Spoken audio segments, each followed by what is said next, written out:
I know what I really wanted to ask you about, because we've been discussing this and I don't really understand it.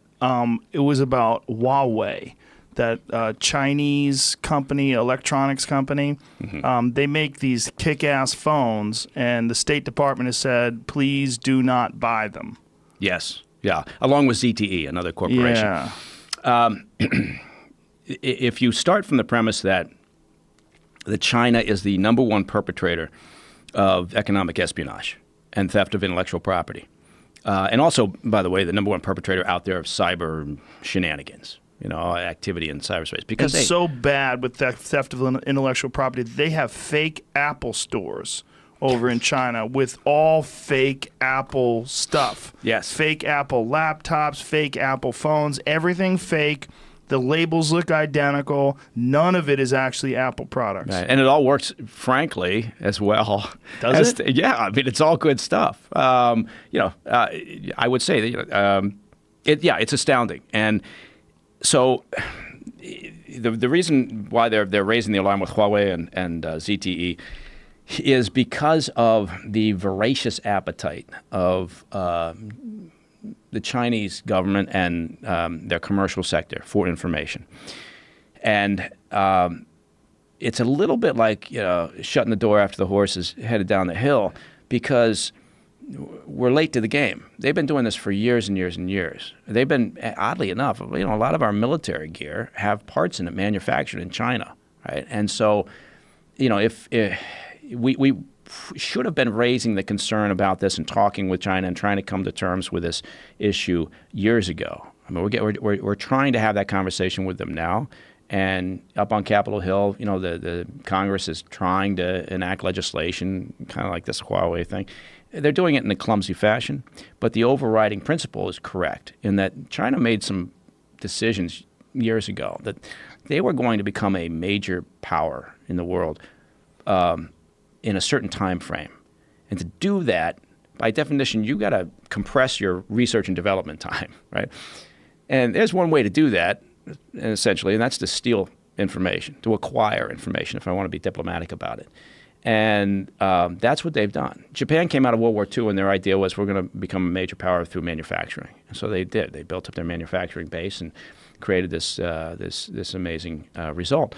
China decided we're going to skip the R&D for the most part. And all that entails, the costs and time involved, and they're very adept at it. They throw an enormous amount of resource out there into hoovering up everything, not just from us, but from everybody, and using that to advance their goals. They have no firewall between their intel service, the PLA, military intelligence, and others, and their commercial sector. So, not only are they there to protect national security, they're there to promote the commercial side of China. And that's why it's so important. And so that's why they're talking about Huawei, because of the potential for them to use their reach to further their desire for information, whatever it may be. They'll hoover it up and then decide whether it's useful or not. But they have the resource to do that, as opposed to a smaller country that maybe doesn't have the resource and is much more targeted and focused on their intel collection or their efforts to gather information. So that's sort of that was a wordy explanation. No, but it makes sense. And it's when I read it, I read a bunch of tech articles where people were questioning whether or not it's even possible for Huawei to be using those phones to spy on people. Mm-hmm. But then there were some other articles where Huawei was being charged with what was it again that they were using? They were selling illegal technology to Iran. There was something they were breaking the sanctions, I think. Yeah, they were. No, I'm saying shocked. No, that couldn't happen. Yeah, they were. But wow. So they were selling things to Iran, and this was a big part of it. That they were. What the tech people were saying, they were incredulous. Here, Huawei under. Mm-hmm. Is that you again? You son of a bitch! Yeah. Jesus Christ. I've turned this thing off, too. I don't understand why it keeps going. It's your watch. You know what I'm going to do? I would put it on airplane mode, but I don't have a clue how to put it on airplane mode. You gotta swipe up from the bottom. I got to swipe Jamie up. can show you. I got to swipe up from the bottom. Okay, everybody, get your phones. Your watch is get ringing. your watch out, and Man, now I feel like Dick Tracy. It really does feel like Dick Tracy. Yeah. When we were kids, the idea of talking on your phone would be so ridiculous. Like, what? That's never going to happen. Can you do that for me? Well, you might have you got your password on. I can't. Oh, Yeah, when you Christ. take it off, the password comes on immediately. Oh, really? As soon as you take it No, off? no, that's a dial tone. That's a that's keyboard, the keyboard, for. oh. Yeah. I don't even know. Oh, Good Jesus Lord. Christ. Yeah, right now people are thinking, really, that guy worked at the CIA? Yeah, let's Oh, listen you're to on a him. phone call. It's perfect You're when on a you're. phone call. Hopefully they. I don't know who that was. It's hilarious because you're talking yeah, about there's a technology, and then this happens. So we're talking about whether or not we should be worried about Huawei, and you can't even figure out how to use your fucking Yeah, watch. well, I tell you what, that's perfectly understandable. Anybody that knows me knows that that's the case because, I mean, and back, to be fair, back in the old days, again, we had compasses and maps. And Yeah. we just, but even when we started developing new technology and gear, quite frankly, if you got to go out and do anything, the first thing you do is throw everything away that's got a battery in it. Right. Yeah. And so we weren't necessarily, you dumb it down because you assume something's going to go wrong. Right? And usually it does. And usually it's based on kit, on gear. And so, yeah, I never really became very adept at it. We've got there's three little boys, Scooter, Sluggo, and Muggsy, and I Those got are them. hilarious names. And they're hilarious. They're great kids. But we got a gaming system. And I'm trying to remember what the hell. Xbox or PlayStation? Xbox. It's a Xbox. And because my youngest, Muggsy, he's only 6, and so he still says he's trying to pronounce his words, right? So it's Xbox, and it's very cute. I can't do it. It sounds stupid when I do it. When he does it, it's enormously cute. So we got this thing, and I'll sit there with him and try to play like NBA 2K or something. And it just doesn't work. It's not intuitive to me, right? There's nothing that's intuitive about it. Kids know how to finagle shit and press the right buttons. They're not scared of it, or they're not. They just assume they're going to get it. They can unlock hidden characters by moving the joystick a funny way. Yeah, and Muggsy talks to LeBron James directly. Apparently, they communicate through Xbox now. Interesting. So, yeah, I know. Interesting. Yeah, there you go. So the tech people that are skeptical, what they're saying is that if Huawei really did have something in their phones that allowed them to spy on people, you'd be able to find it, and the tech guys would find it. Do you buy that? Here's what I would say about that, is that I'm sure, there's obviously a lot of very smart tech guys, and within diligence for all your information and security needs, we have some very smart tech people. But when you're talking about the Chinese state and the resources and capabilities that entails, yes, if you're saying that NSA could possibly detect this, but if you're talking about just dispersing kit out into the marketplace, and the way that then gets spread and disseminated and inserted into companies and then potentially allows points of access into these businesses. And again, it doesn't matter. It's not like they just have to go after IBM or Raytheon or something. They're going after everything because it potentially is all of interest to them. So their idea is to just steal as much technology and as much intellectual property as they can and recreate it over in China. That has been the plan. I don't want to keep, I don't want to, demonize an entire nation. Right, exactly. Right. But they have proven themselves enormously adept at doing this.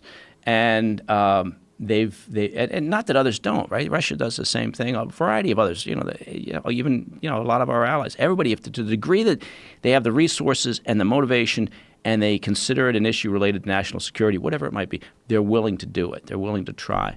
So it is interesting. But yeah, the Huawei thing and the ZTE, again, I think the rollout of that concern and the rollout of sort of trying to provide guidance has been a little clumsy.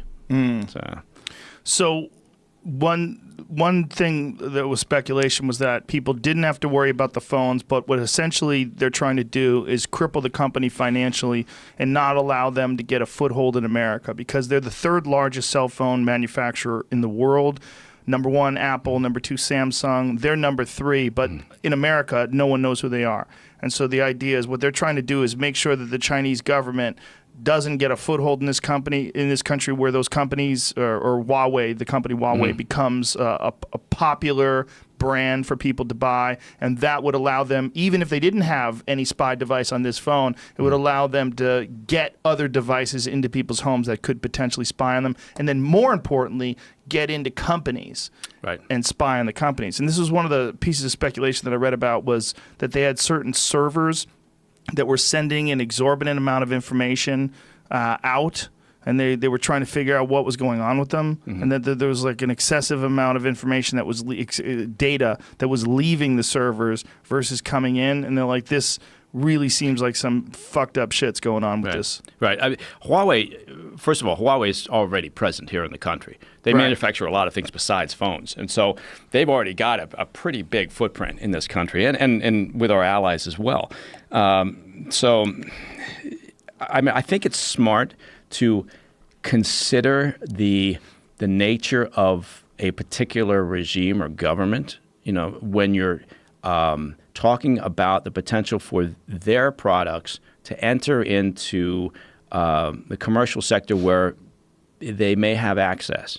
Because if they've shown a pattern of activity for acquiring intellectual property, which is, again, a very delicate way to put it, then I don't think it's a stretch to say we should be concerned by their efforts to put communications gear, even if it seems pedestrian at the outset, into the marketplace. So I'm not sure that I'm buying the idea that it's some nefarious plan to shut out Huawei so that they don't get a foothold in the phone business.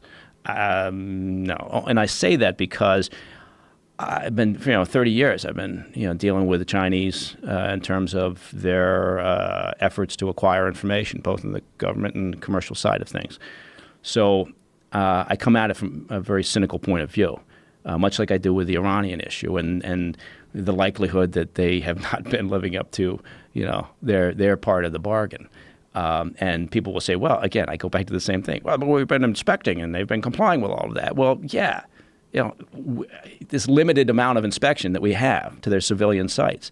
And it's not a secret, at this point. It shouldn't be a secret that, again, we have no access to their military facilities. So I tend to look at things in that view, and if I see a pattern of activity, I'm very reluctant to think they're somehow going to stop that pattern of activity for whatever reason. So again, North Korea, same thing. The problem with all of this, North Korea, Iran, Syria, and chemical weapons, the problem with all of that, I realize I'm kind of jumping around. I'm just Huawei's over here, but is the verification issue. It's always the weak link in any type of agreement related to containing a weapons program is verification, and we know that. It's something we should know anyway. We seem to keep forgetting it.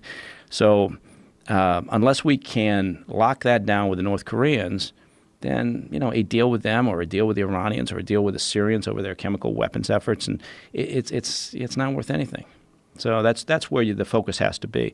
And for whatever reason, the previous administration was keen to get this deal done, and they were willing to set aside this issue of all the military sites, set aside the issue of ballistic missiles. And by the way, the deal that the president has just scuttled did nothing to impact or affect or tamp down or moderate their behavior.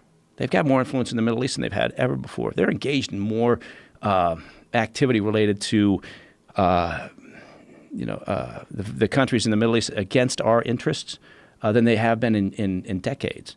So that all by itself should tell us, well, I'm not saying that they're using all the money we gave them to support, actions against our interests by Hezbollah or by the Revolutionary Guard or others, but they are.